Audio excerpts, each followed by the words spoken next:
So I just made a video on sea surface temperature cycles and how that relates or doesn't relate to atmospheric CO2 cycles. And yes, there is a small relationship, but it's not the main relationship. And as I was doing that, I was explaining some things. So this might be redundant if you watch that video, but to understand the sea surface temperature cycle, you need to understand basically the size of global oceans and the role of incoming solar radiation.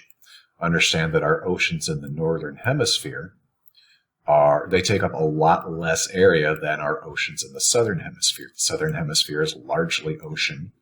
The northern hemisphere is still, ocean, but definitely a lot more land and a lot less ocean than the southern hemisphere. So when we see that reflected in this cycle, if we look right here at the start of the year, that is the beginning of summer in the southern hemisphere.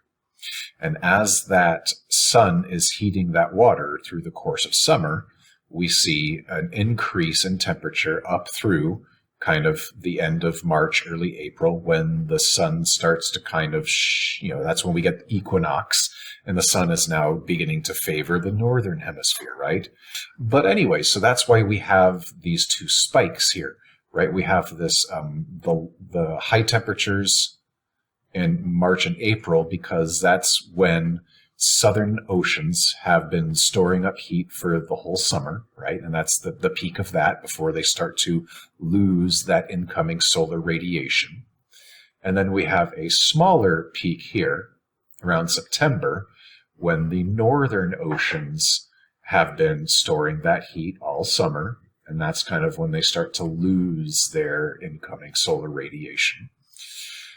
So normally we see a larger peak when the southern ocean is at its warmest compared to when the northern ocean is at its warmest, because there is much more southern ocean, because we're looking at a global average here. If we look at just the North Atlantic, for example, a northern ocean, we see that peaks kind of September-ish. But let's go back to our global ocean. And the reason that I wanted to talk about this is because this year is truly anomalous. In this data set here, we have sea surface temperature data going back as far as 1981, or at least partial 1981. And I went through and I looked at like every single one of these years. And this is what we have global records for. So I'm going to say this is unprecedented in this data set. But, I can't say that this has never happened before in the history of the planet, but the closest that this has ever come to happening would have been 1997. Again, we've got a 97, 98 El Nino happening. If you look at that March peak compared to September peak in relation to the 20.5 line, it still is a little bit warmer during the March peak. But this doesn't look like most years. It's a lot flatter, and you have a much higher peak later on in the year than you do see most years. Now, this year, which is this dark black line, we have, record-breaking sea surface temperatures ever since basically the second week of March. And it has been that way the rest of the year.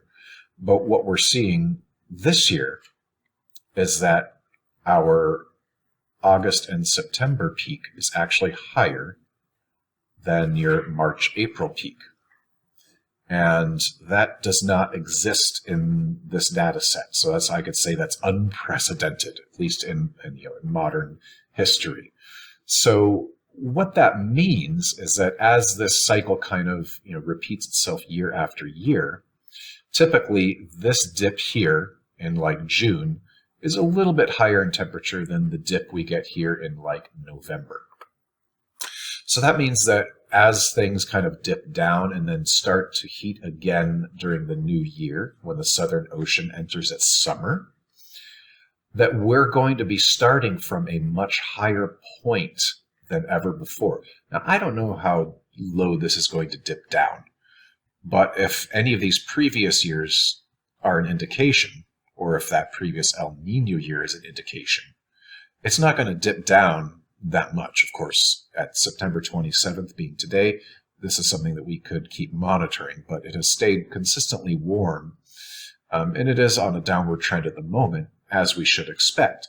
So the question is how low it's going to go, but even at its lowest, it's still going to be the highest low that we've ever seen. So that as we enter next year, when the El Nino really begins to take hold, it's going to have a much higher starting point. So we can expect that when we see next year's March-April peak, which is usually higher than the August-September peak, that it's going to put this year's peak to shame in a sense. And that is, we're going to have to redraw this graph because there's a good chance we might be up above here. And then we'll have, like our June trough, and then they'll, rise a little bit again, August and September. But, let's hope that that peak, unlike this year, will be lower than the March-April peak. If we look at our anomaly, sea surface temperature anomaly map for, I guess this is yesterday's temperatures, things are not looking good in the northern hemisphere as far as like cooling off sea surface temperature wise. So no matter what, it's going to stay as a higher baseline to start next year. And in fact, we've already passed the equinox. So that means that the Southern Ocean is starting to get more and more sunlight every day. So what does that mean? Well, that means that all this extra heat being stored in the ocean is going to be expressed in ways similar to how it was expressed this year. So this is not new news. We knew that there's going to be an El Nino, and we know that typically the year after the El Nino begins is the warmer of the years. But compared to the previous El Ninos that we have data for, this is the first time we can see sea surface temperatures are actually higher in the second half of the year than in the first half. So that just means it's going to be a wild ride in 2024.